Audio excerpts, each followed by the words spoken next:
Hey everyone, this is Lynn Bartown, and you are listening to the Apex Hour on KSUU Thunder 91.1. In this show, you get more personal time with the guests who visit Southern Utah University from all over, learning more about their stories and opinions beyond their presentations on stage.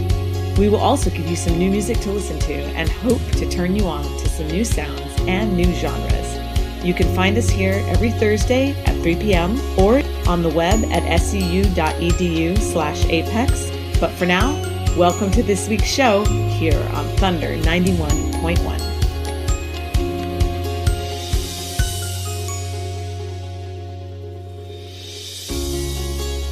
Okay, well, welcome in, everyone. This is Lynn Bartown. This is KSUU Thunder 91.1. You're listening to the Apex Hour.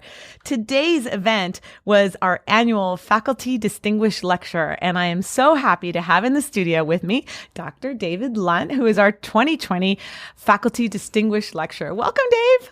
Thank you, Lynn. I'm glad to be here. You've been such a hit, and it is such a joy to be able to have a chance to talk with you more. Thank you so much for your time, and thank you so much for your great topic. Today, we're going to be talking about ancient Greece and the Olympic Games and all of that. So let's start by saying tell us a little bit about what you do at SUU and the classes that you teach for anyone who might not know. Okay. I'm always happy to talk about teaching classes. So I'm a history professor. I'm in the history department here at SUU, and I teach a lot of different kinds of classes. I've taught a lot of general education classes. Oh, I didn't know that. Yeah, so this is the first semester I haven't taught the United States History Survey, that's where I know most of my students. I've had hundreds and hundreds of students. That's not really my area of deep knowledge, but I know enough to teach a general education class, and I like it because I meet students from all over campus. Right. Usually in their first semester, and they're dewy-eyed and excited, and by the end of the semester, they have become hard and jaded veteran students. Jaded individuals. Yeah, in the best possible way. They just get better at it. And I teach a world history class. You and I were chatting about that earlier. I teach a class called Western Civilization. It's sort of the history of the ideas behind. That we don't really use that word "the West" so much anymore, but just ideas behind modern principles and values. So what has that changed, not using the word "the West"? We don't love, just as in general as a university, we don't love dividing the world into us against them. Okay. These people and those people, right? And that's sort of that phrase, and I still use it because that's the phrase I kind of came up with, was Western civilization. And in some ways, it's kind of true, right? Like something like democracy is a value shared by people all over the world. It doesn't matter where you're from or what you do. But democracy originated in ancient Greece. Right. And so, they consider that to be kind of the West, right? Like West as opposed to the East, which is, I guess, everywhere else. Right. But other values kind of connected to that, things like rationalism or my favorite, free speech, connected to democracy. These sort of values came out and are, sort of germinate in ancient times. And then, with something like the scientific revolution and the Enlightenment and, the exploration into the rest of the world by Europe, and these ideas spread around. And now they're more global values, but they started in the West. And so that's a class. That's a class we talk about here. So is that trend to sort of change that terminology? Is that sort of more local? Is that a national thing? Is that an international trend? I think so. I'm not the expert on this, but generally I would say it's a national trend to sort of de-emphasize the traditional Western narrative, especially if you're not careful with that class, it turns into rah, Europe's the best. Right. Which it's not, right? But democracy is great, and so is free speech and things, right? So these values are. So that's why oftentimes it's just called European civilization now. I see. And justifiably and understandably, I think some schools have tried to bolster world history, and non-Western histories and non-Western traditions, which are great. Cool. So those are the general education classes I teach, and I teach several upper division classes on ancient Greece and history, and I teach a class on ancient sport in ancient Greece and Rome. It's similar to what we talked about today. I teach a class on early Christianity. I teach a class on sport in American society. Wow. So I'm kind of all over the place, but it's a lot of fun. today we talked a little bit about how you got into really studying the sports and the Olympics, but were you always interested in history? Was that something that germinated from a young age? Yeah, it's I get a lot of times students will come in and they'll sit in the office and they talk about it and they're trying to figure out what they're going to do with their lives. And I feel a little bad because my story is pretty straightforward. I kind of joke about it. I say, well, some people choose what they want to do. In my case, history chose me. Like I never could imagine doing anything else. I tried doing other things. I got, jobs. I'll just call them jobs, not careers. And it just, whatever, you can do that. And I believe people in the world can do that and have great, meaningful, fulfilling lives. It just wasn't for me. So, but how did it choose you? So I was sitting in a class, I was 15 years old, and I was sitting in a history class, and I remember Mr. Felt, my high school history teacher, giving a class on Islamic expansion, and this wandering writer, his name's Ibn Battuta, and he wrote this stuff. And I remember sitting there going, that's the most amazing thing I've ever heard. I'd like to know more. I wonder if there's a job out there where you just get to learn history. And then I was like, well, of course, history teachers and whatever. And here's the great part. So I went to school, I went to graduate from high school. I went to college. I majored in history, and then I went to graduate school. And in graduate school, they sort of introduce you to the profession. And I was a teaching assistant, and the professor I worked for, Dr. Morera, she says, hey, I want you to teach one of these lectures, this big lecture hall, old timey, wooden, rickety desks. And I said, okay, just one time I was terrified. And she goes, yeah, you're going to teach it on Muslim expansion. Oh my God. So it was the exact same lesson that had gotten it. And I remember at the time just going, this is it. That's all I ever want to do. And I'll do this until I get tired of it. And that's never happened. It's been 30 years now. So. Wow. I want to ask you a lot about teaching, and I have so many things that I want to ask you, but just going back to that young 15-year-old version, we hit on curiosity a little bit today in the little Q&A. And I was wondering, do you think that curiosity was always a part of who you were? I've thought about this a little. I'd like to think yes, but deep down I suspect no. Really? I think we can cultivate it, or at least it's in there maybe, and I didn't know it, and it kind of wakes up. Yeah. And I think it might, and I don't know, I'm just kind of spitballing here, but I kind of think sometimes you got to wake it up somehow, right? You got to germinate that curiosity, whether it's through an inspiring piece of music or art or a video, a movie you watch or something you read or someone you talk to or a class you take. It can sort of wake it up. And I do think the more you know, sort of to, corrupt what Socrates said, the more you know you don't know. Oh, right? So true. And so the more I learn, the more I go, well, I know this, but oh my gosh, there's all these other directions that I don't know enough about. And so I feel like learning is exponential. Like it feeds on itself, and curiosity, I kind of think is the same way, but I got to learn more about, I got to learn more about curiosity. I'm curious. Well, that's really interesting. First of all, I love the concept of curiosity kind of exponentially expanding, like they say about wealth and this kind of thing. But that's really interesting because I hadn't really thought of it, but I do think that's true. And some people think that, you're either curious or you're not, and so I was curious.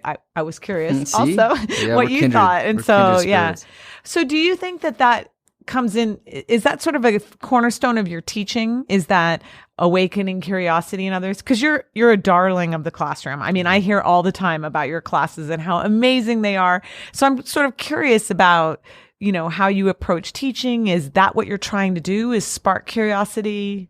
Do you have a concept of that? I would like to. It's not a driving force because I don't want to. First off, thank you for saying those kind things.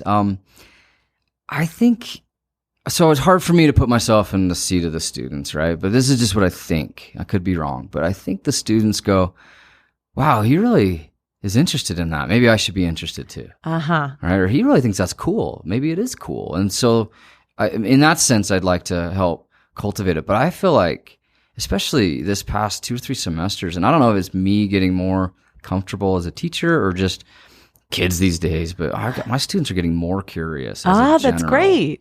Cool. Like I have some pretty amazing students, and I have had over the years. I'm not trying to say anything bad about former ones, but the ones I got the last 2 or 3 semesters have just been unbelievably interesting as people and curious as students. And it just makes the class so much better, because someone will say, this happened maybe 2-3 years ago.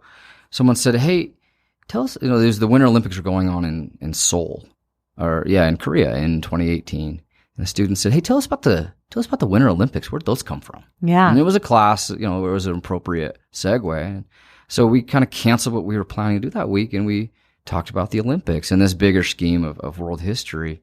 And it worked really well. And I would have never thought the students would be interested in that. I'm super interested in the Olympics, but I didn't know they were until they started asking. And so, I guess you're right. I hadn't thought about it, but I want my students to be curious, and maybe I could be more deliberate about evoking that. Well, I don't think you need to, because everything you're doing is right. From what I hear, I want to sit in on one of your classes, but it sounds also like you think a little bit about, maybe subconsciously, about modeling, and you're just excited and curious, and then you want to share it. Would that be an accurate description? Absolutely. Like not every day, but routinely I'll go, I cannot believe this is my job, to get up and help these students encounter these stories, right? These unbelievable people and events from history. And maybe they are unbelievable, that we shouldn't believe them all, but we can at least talk about why we should or should not. But they're just so compelling to me and riveting, and I get to read and write about these things and talk about these things for a job. Like, I feel so lucky. That's amazing. Well, that's a great place to have our first little musical break. And we'll come back and we'll talk more about the Olympics and ancient Olympics and all of those kinds of things, and get maybe some more stories out of Dr. Lunt from his research. But first, I have some music to play for you. So, I tried to find something, and I found some odd lute music, and I have a wedding processional from Thessaly. And I don't know if am I saying You're saying that? It right. Okay. So Thessaly is a region in Greece, right? And, it's in the Odyssey, I think. Thessaly is. Sure. It's mentioned in ancient sources all over the place. Yeah. Yeah. It's known for its horses and big wide open plains. Oh, cool. So this is a wedding processional from Thessaly. It's an interesting and unusual kind of world music example. And the artist is Stelios and Katsianis. So that's Katsianis. You're listening to the Apex Hour, KSUU, Thunder 91.1.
Okay, welcome back to the Apex Hour. So that song was a wedding procession from Thessaly, and I think originally these are sort of like modern lute. That instrument wasn't the lute.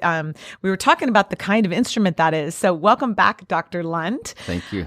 Tell me about that instrument that you heard. I would say it's like an oud, but there's a Greek equivalent of it. Yeah, there's a few different ones, and I'm not a musician, but I appreciate music. But it sounds like a bouzouki to me. It's a stringed instrument that they play, and I love to hear. Yeah, it looks very similar, and I'm sure there's a lot of similarities. I mean, we find that in world music a lot, that there's a lot of instruments. I mean, you see it in Asia a lot as well, that they have different versions of a similar instrument. So this is hypnotic music. So I know a lady who was a study abroad student, not at SUU, in case anyone's worried, who went to Greece on a study abroad, met a bouzouki player in a taverna, right? It sounds like a tavern, but it's not like an alcohol. It's just like a restaurant, right? And she fell in love with him and didn't go home. Oh. I mean, she eventually went home, but now she lives there and has 2 kids and study abroad gone right, I guess. Yeah, but that happens. I mean, and Greece in particular is very alluring. I mean, I've been, and I know you've been, how many times? I know it sounds pretentious, but I can't remember. It's 9 or 10 or 11. Something wow, like that's this. amazing. And tell me about your type of travel, because I think you've done even early on, some archaeological stuff there, and of course now research trips. So what's a typical Grecian travel vacation? So a Greek trip for me is, so there's a few different kinds. I've taken students before, and it's fun, but it's a lot of work. It's rewarding because you see the students super nervous when they arrive. Often, it's their first time going somewhere, and it's difficult because the language, many signs are written in English as well, but the Greek is a strange alphabet to people. If you go to France or something, you go, well, I can sound out the words at least, right? Mm-hmm. But Greek is tough to read right off the bat. And then by the end of the trip, the students are feeling confident and know, a little bit better what to go on. And that's a lot of planning and a lot of explaining things that I take for granted, but things like, oh, here's how you buy a ticket on the subway, or this is the way Greeks drink coffee is different from the way you are going to probably want your coffee. Right. Because the Greeks they'll have about a 2-inch sludge of coffee grounds in the bottom of it, which you're welcome to drink if you want, but it's pretty gross, right? So I know that because it's similar. We were just talking about that I'm Armenian. It's similar to Armenian coffee. I don't know if the Greeks read the coffee grounds, but the Armenians read the coffee grounds. It's so thick at the bottom. Yeah, it makes sense because Greece was, occupied, I guess I'll say, by Turks for 400 years. Right. And that left a big mark, and Greece and Turkey are still sorting out their feelings about this. Yes. But for several hundred years, and so things like the bouzouki and the style of coffee and even the way that they dress have strong connections to that other part of Anatolia, I guess we'll say, Eastern Turkey. So do you have some favorite things about Greece, like apart from the historical thing? Like, do you have a favorite food that you've had there? Do you have a favorite, any of those kinds? All sorts of stuff. Yeah. So that's the student travel. When I go by myself, I'm often there's a couple of libraries I go to, which is nerdy, but these libraries are unbelievable, right? They're old buildings and you feel like you're stepping back in time. That's the best. Thumbing through these books, they're all dusty pages. Yeah. And then, archaeological sites, you go and visit them, and there's a few things I love to eat and drink or see in Greece. One thing I love is a pastry called a bougatsa. Okay. And Greek pastries aren't the best in the world, probably. I'm not an epicure. I don't understand the great gourmand. You're not a foodie. Taste. No, not really. But I do love a good bougatsa. Okay. And these are just some kind of a puff pastry with cream in the middle, but somehow on a hot day, they are so good. And often places won't have them. So that's one of the things I like to do, is just go to a kind of quiet spot and just sit and read. Amazing. And eat a snack like this. Greek food's great though, right? I love, it's called saganaki. It's fried cheese. Who doesn't love fried cheese? Right.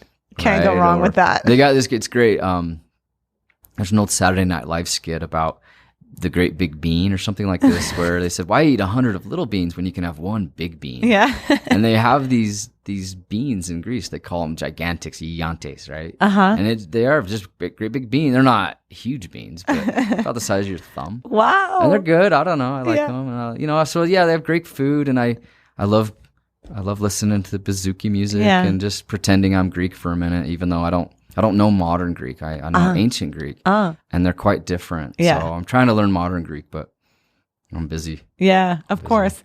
Well, I'd love to talk about some of your research and the games. And I was reading a blog on the SU site that was written about the things you don't know about the Olympic Games. And you covered a couple of them in your talk today, but I'd love to ask about some of the others. Sure. So the first one is that athletes competed naked, which you talked about in class and in the talk today. And I think I didn't even know that. That's just fascinating.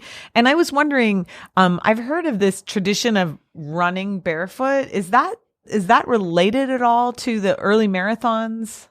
Probably not in the sense of, so the Greeks would run barefoot in their gymnasium, but the ground had been carefully prepared. I see. So they're watering it, and they got special dirt they bring in. It's supposed to be soft. Yeah. That's not how they look. If you were there today, you saw some photographs. Today they're not competing in them, right? Right. So they don't keep them all nice and fancy, but there's special dirt that they like to use. But yeah, they would compete naked, and it's just they would rub olive oil all over themselves. Oh.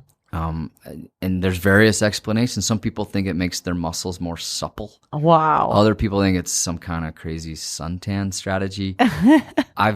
So I haven't done it naked, but I've gone for a run before and doused myself with olive oil. It was uncomfortable. It's not my thing. Just to see, I don't know. We don't know why. There's people have, there's one I'm thinking of in particular, one scholar who said, oh, it's a ritual. It's like you anoint something way out there in left field. We just don't know. That's amazing. But you read, these people are competing naked. And I think, we have these sort of Western or modern sensibilities about nudity. For better or for worse, with some hang-ups about it as a culture. The Greeks don't have these, right? At least not for men. They do have a strong developed sense of shame, and that you should cover up, certain private parts at certain times. And women are kept fairly sequestered, ideally for them. Right.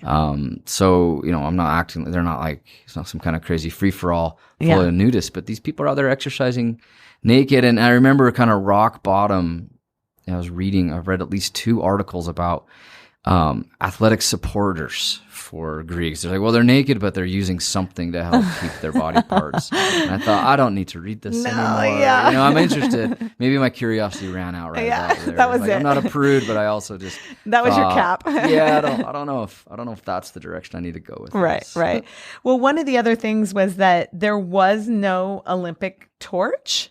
I did not know that. Can you tell me about that? Yeah, the Olympic torch is a modern phenomenon, but it is an interpretation of an ancient practice. So ancient Greeks, especially Athenians, loved torch races, which I think are pretty cool. I would love to see one. Do you mean like a relay? Exactly. Okay. It's a relay race, and they had these teams of, they're probably young men or old boys, and they would train. And there's a special group, the torch racers. It's a relay, and it would be 2 or 3 miles, maybe a couple miles, we'll say. And you would run with this torch and then hand it off to your teammate, and other people are running with their teammates against you. But if your torch goes out, you lose, or you can't win anyway. Oh. That's not the way we do the torch today, right? And so the torch as a modern Olympic phenomenon was developed as all sorts of sort of interesting quirks of history by Nazi Germany. Really? For the 1936 Olympics, the Nazis, who liked fire, it's a symbol of fascism and strength and destruction, they decided to get flame from Olympia, and they still do this today for the modern Olympics. They will, and this is all completely invented tradition, right? But it's still pretty fun. I've seen this. It's pretty spectacular. They focus the rays of the sun. They get a good-looking woman actor to pretend to be a priestess. Oh my gosh. She wears this ancient Greek style outfit, right? This dress, and she holds this mirror, vex or whatever, to focus the rays of the sun onto this this little piece of kindling, and they light the torch using the sun at Olympia. And then they hand it off to people, and it makes its way to the site of the Olympic Games. And this sort of handing it off as a processional relay, and this is not the way an ancient torch race would have run. That's for speed, and you want to defeat your opponent. Today, it's more like, the Olympics are coming, and think about it, often has sponsorship connections. Oh my gosh. But there is one little hint of ancient tradition there that I like to think of.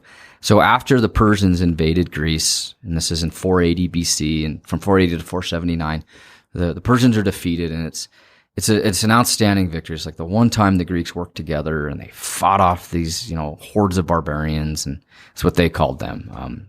I'm sure the Persians were nice, but they fought them off. But afterwards, there was this feeling that the country has been made impure by this big war. Oh. And so the word came out from the Delphic oracle, right? It's supposed to be Apollo. It said, put out all your fires, all the fires in the country that the Persians had, invaded or been fighting.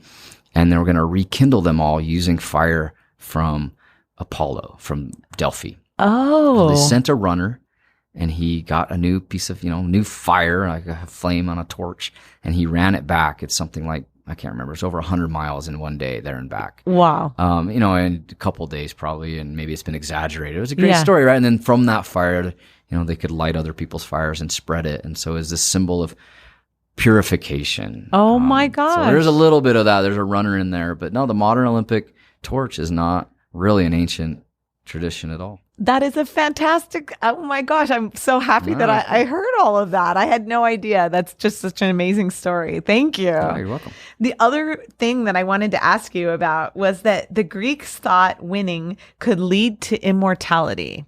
And I was curious about how that all worked. All right. So for the Greeks, winning is the greatest thing. Right? They want to win.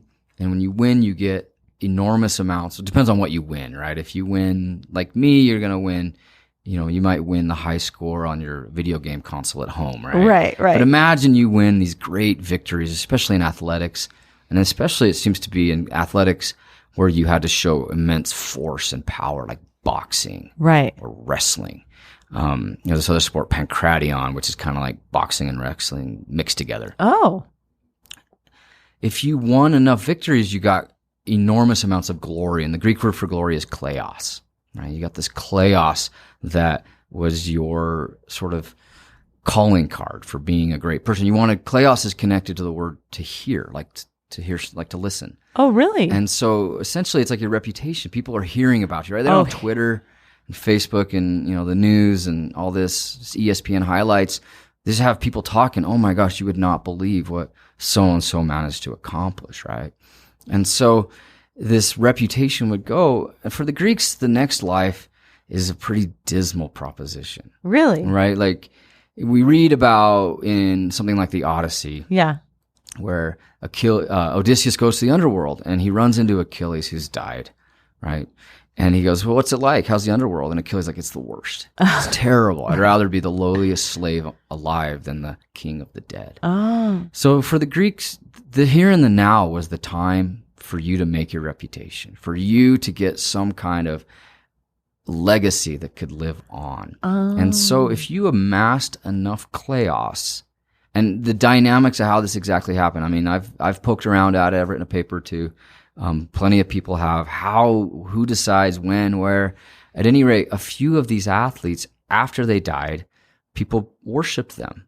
They would pray to them. They would offer sacrifices and pour libations and give offerings in little boxes.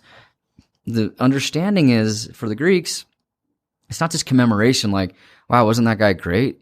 You pray as a quid pro quo, right? You are giving something, and or more likely, they'll give you something, and then you will make good on your promise, right? Like you give me, heal my sister's terrible condition, and I will offer you 3 goats or whatever, right? And they're praying to these athletes for the only reason that makes them so exceptional is these amazing athletic victories. So these names, there's like Theagenes, is a great athlete who lived on the island of Thasos. They have a statue of him, and people worshipped it for over 500 years. No kidding. Right? We have archaeological evidence for hundreds of years later, people were still stopping by, putting in a coin or saying, we don't know what they were saying, but presumably saying a prayer to this great athlete who had been such a great pancratiast and wrestler in his lifetime that after he died, he gained these immortal honors. So he has the ability, in theory, to continue to influence life on Earth. So that's immortality for the Greeks. Oh my gosh, I had no idea, and I'm thrilled to know about that. Yeah, it's certain kind of, it's beyond celebrity. It's godlike. I didn't realize that. Supernatural. So that story of Theogenes is unbelievable. Literally unbelievable, but it's a great story. So one night, the story goes, after he died, he still had an enemy in town. Like, this guy's a great big Olympic champion fighter, right? So this enemy would come and take a whip and hit the statue of Theogenes, like as if finally I can get even with you. But one night, the statue falls over on this guy and crushes him and kills him. So the people put the statue on trial for murder. No way. Found it guilty. And there's other precedent for this. There's a whole article on this called Murderous Statues. So, of course, the statue's guilty. Not much of a defense there. Right. They throw it in the ocean. And then, of course, terrible things begin happening to the city, right? The famine comes and plague. And the people are like, oh, no, what do we do? And they inquire the oracle. And the oracle basically, a couple of inquiries. And the oracle says, you need to get Theogenes back. And so, fortunately, and this is the story, right? These fishermen, they get their net caught on the statue and drag it up, and they clean it up really nicely and put it back in the town square in the middle of the public area, and everything, all the bad stuff goes away and the good times are back. So that's fantastic. That's the story. That's a fantastic story. Thank you so much. That's a perfect time for another musical interlude here. So that I still can't get over the story. This next song that I have for you is titled Hades. And then in parentheses, it says Pluto. And the artist is a guitar artist that I played actually last week also that I'm really into right now. Taimane, and it's spelled Taimane. And this song is called Hades. You're listening to KSUU Thunder 91.1.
right. Well, welcome back to the Apex Hour. This is KSUU Thunder 91.1.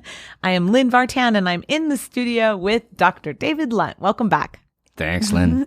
And that song that you heard was called Hades, and in parentheses it says Pluto. The artist is Taimane, Taimane, a great guitar artist. And that other instrument that you heard is one of my favorites. We were chatting about it while it was playing. That's a cajon, or a box drum, that you basically sit on and play. And it comes from drawers that got pulled out of a dresser. And you heard a lot in flamenco music, Spanish music, Portuguese music. And so anyway, it was in that song.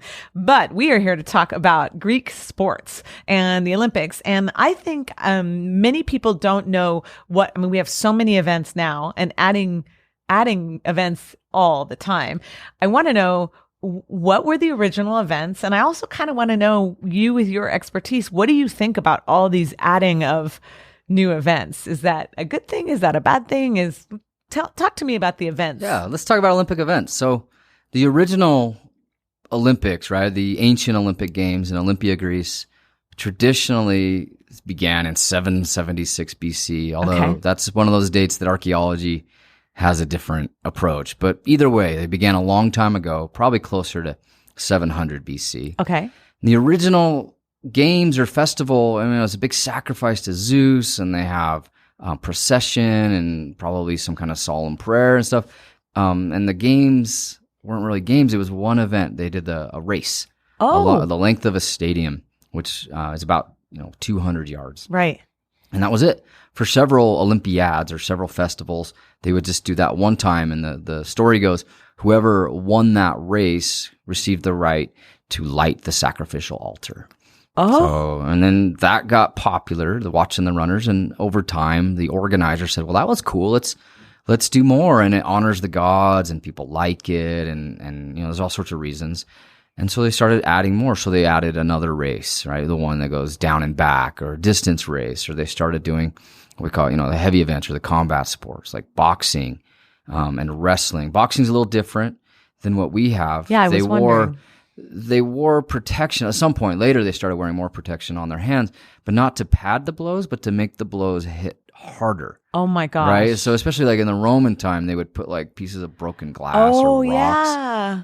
Like, that's not what boxing gloves are intended for. That's a good example of when we think something is just like ancient times, but not at all. Oh. Wrestling was whoever could throw their opponent, like you had to throw the opponent 3 times, right? Oh, okay. So, or 2 out of 3, I guess. So, yeah. It wasn't just time. They don't have a way of keeping time, right? They don't have rounds and stuff like this. So you had to fight or wrestle, till it ended, till someone gave up or someone got, pushed to the ground or whatever. We had the pentathlon, which includes throwing the javelin and the discus. There was no javelin all by itself. Yeah, I was wondering. There's no discus all by itself. Yeah. There's no long jump all by itself. Those are just part of the pentathlon. Now, other places in Greece did have those sports or those events independently on occasion, but not at the games, not at the Olympian Games or the other big festivals. And the discus, so the javelin makes sense from like a military thing, but the discus, was that an item that was used, or was it made up for the game? Yeah, exactly. That's a great question that historians have poked around at a little bit, because there's people have suggested that, athletic activity and, sort of came out of training for war, because you have to, throw the spear or whatever. Right. But more and more, I think philosophically, we say they're really different. I mean, yeah, you do want to defeat your opponent, but running really fast is not super important. It's for not a war. weapon. Running away, I mean, that's my move, right? Yeah. But running away is not what you need to do. Or some of these other things are really artificial, right? Like jumping far. Right. And the discus is similar, right? Like the discus probably emerges just out of, hey, how far do you think I can throw that rock? Uh-huh. All right. And eventually they standardize. And by standardize, they would say everybody throw the same rock. Yes. Or whatever. But to connect it to warfare in anything other than the sort of most basic sense is probably overstating it. But sure, young people grow up. Exercise is an important part of physical fitness, which is important for fighting. And it also taught young people to be good citizens. They would spend time with the other young men their age. And, presumably someday they'd grow up and be more friendly or be involved in politics or whatever. So there are connections there, but the discus is part of the pentathlon, and there was also running and wrestling to make up the 5. So discus, javelin, long jump, and then running and wrestling. And so that's the pentathlon. You have to be a good all-around athlete to do well. They also have horse racing, equestrian events. We have equestrian stuff in the Olympics today, but it's more like dressage with the horses doing the cool tricks and jumping over fences and stuff. These are in the Greek world, it's just speed. Oh. Right? Like let's go fast. And they had a horse racing track, and presumably they're gambling like crazy on these events. Right, I'm sure.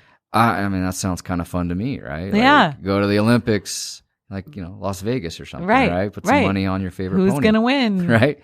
But they had chariot racing, and then they would introduce events, and if they weren't working very well, they would end them. So for a while, they had a race with a mule pulling a cart. Oh. And I would love to know more about this because, these donkey carts, or sometimes it's a mule, they're different. Yeah. Some of these animals are really hard to control, right? And train. I mean, I've been on a donkey before, and I couldn't steer this thing, right? Right. The same kind of idea. I wonder if it was more comic, but we don't know. That didn't last very long, right? But the horse racing events is the one I mentioned this in the talk, that women are allowed to have some role because it's the owner who is seen as being the participant, not the person driving the chariot or riding the horse. And so women who were absent, they're not allowed to attend or watch. They could still participate. And we have a few names of women who were victorious, who won championships as owners of fast horses. Well, those sound like great stories. And kind of cool stuff, yeah. And so, okay. And then there were also musical events in one area. Yeah, we have musical events in, especially it's called the Pythian Games at Delphi. So there are 4 places where these crown games are contested. And Olympia is the big one, where the Olympic or Olympian Games.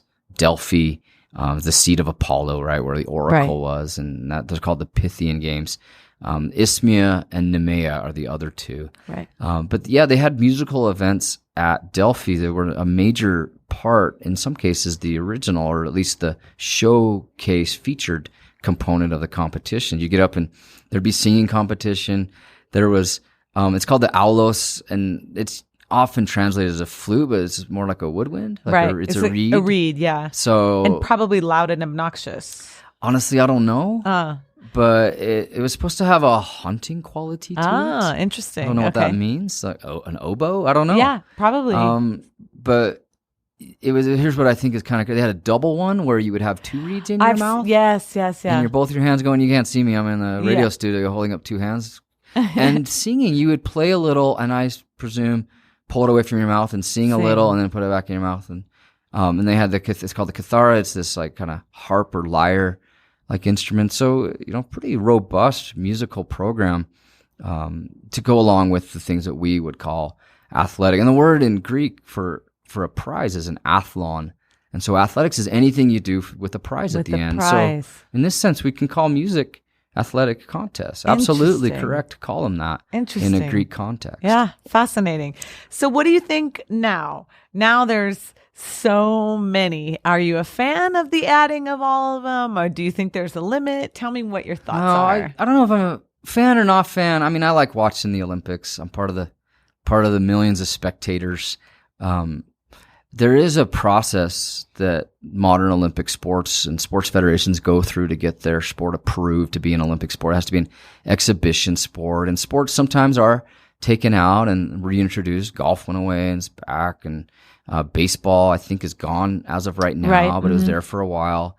Golf is one of the early sports in the Olympics where women were allowed, and then, sort of in and out on things.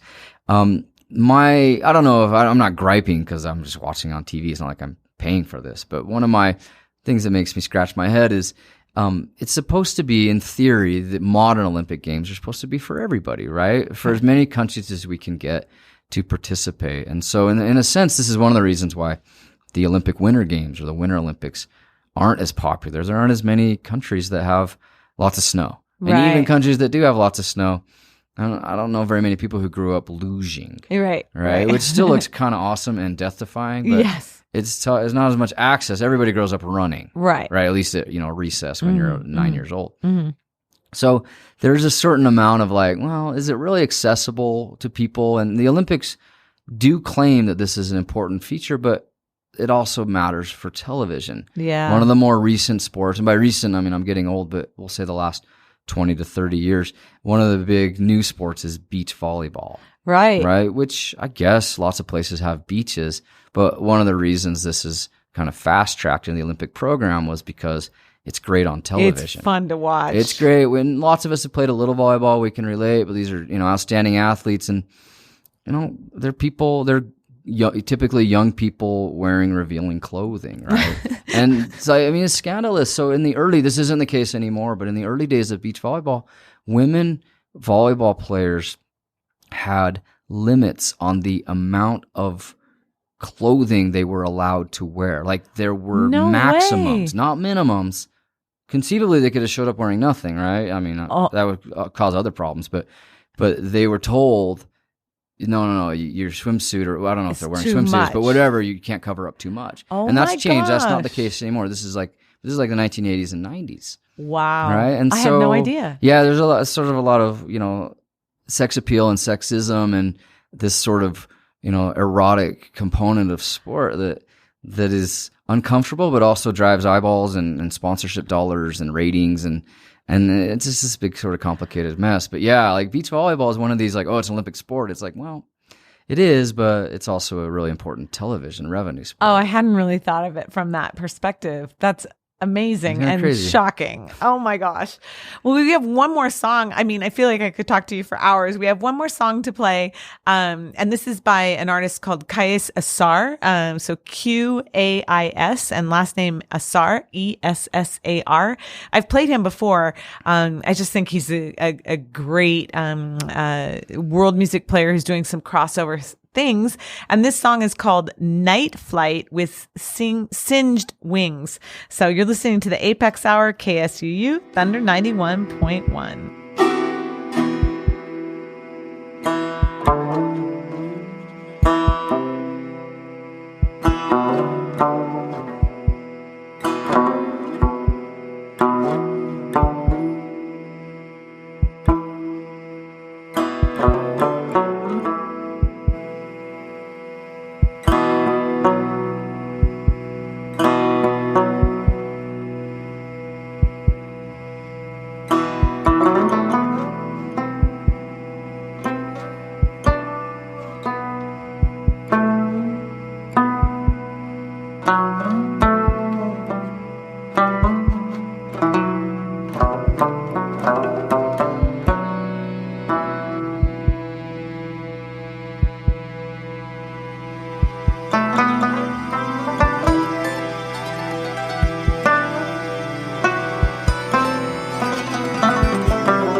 Well, that's just the tail end of that song. And I'll tell you again what that song is. Welcome back to the Apex Hour, KSUU, Thunder 91.1. That song was Night Flight with Singed Wings, and the artist is Kayes Essar. All of this music, by the way, is on, if you want to go on the web, suu.edu/Apex. Right there on the front page of the site is a Played on Apex Hour Spotify playlist. And so after each week, I just dump the songs that I play into that playlist. So if you're interested in the music and want to hear more, it's a completely open playlist that you can check out, and it's called Played on Apex Hour, and it's linked there on suu.edu/Apex. We also want to welcome back Dr. David Lunt. Thank you for being here. And we want to tell everyone about the book that's coming out. So a lot of your research is coming out really soon in a book, and tell us when and what and how to find it. Okay. Thank you. I'm excited about it. So I have a book deal, I guess a contract, and a manuscript with the University of Arkansas Press. And the book is called The Crown Games of Ancient Greece. And it's about some of these stories we've been telling and talking about, this idea of there are 4 big games, the Olympic Games, but also the Nemean, the Isthmian, and the Pythian Games in ancient Greece, and how those happened and what the archaeology looks like and what their role was in ancient Greek society. So I'm in sort of the advanced stages. I've been through, I've had some referees look it over and approve it, and I'm just working with the editor to get the things like the index done, and making decisions about the formatting of the bibliography and stuff like this, right? But a little more editing and stuff, but I'm hoping it gets out later this year. All 2020. Right. That depends on the publisher, I suppose. Well, we'll be on the lookout for it. I'm sure that we'll have some press at SUU, and I'm sure if anybody searches your name, they'll be able to find it. So Thanks for telling us. Yeah, look around for it. The Crown Games of Ancient Greece. Awesome. My last question is the question that I ask everyone, and it's just about what's turning you on this week. And so it could be anything. It could be a book, movie, TV, whatever you want. It's just kind of a fun question for our listeners. So, Dave Lunt, what is turning you on this week? Well, ever since the season finale of Temptation Island wrapped up. What? I have nothing to say now. I did watch all the Temptation Islands. It's great stuff. Oh, yeah. Are you serious? Yeah. Oh, my gosh. I watch it with my friends in my neighborhood and my wife. I love that. Do you really? Yes, totally. Yeah, I feel a little... dirty is the wrong word. I just feel a little guilty, right? Like, these people are pretty interesting. But... I love it. Oh, my gosh. I've seen it because it comes up in my queue for other...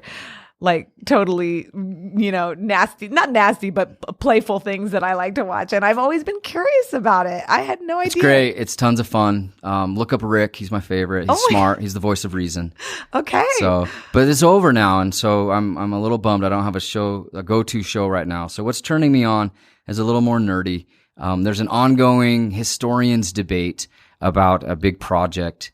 It's called the 1619 Project. It came out over the summer, August, with the New York Times Magazine. And it's awesome, this idea of 1619, last year, 400 years anniversary of when African Americans came to the colonies that became the United States, right? So sometimes marked as the birth of American slavery.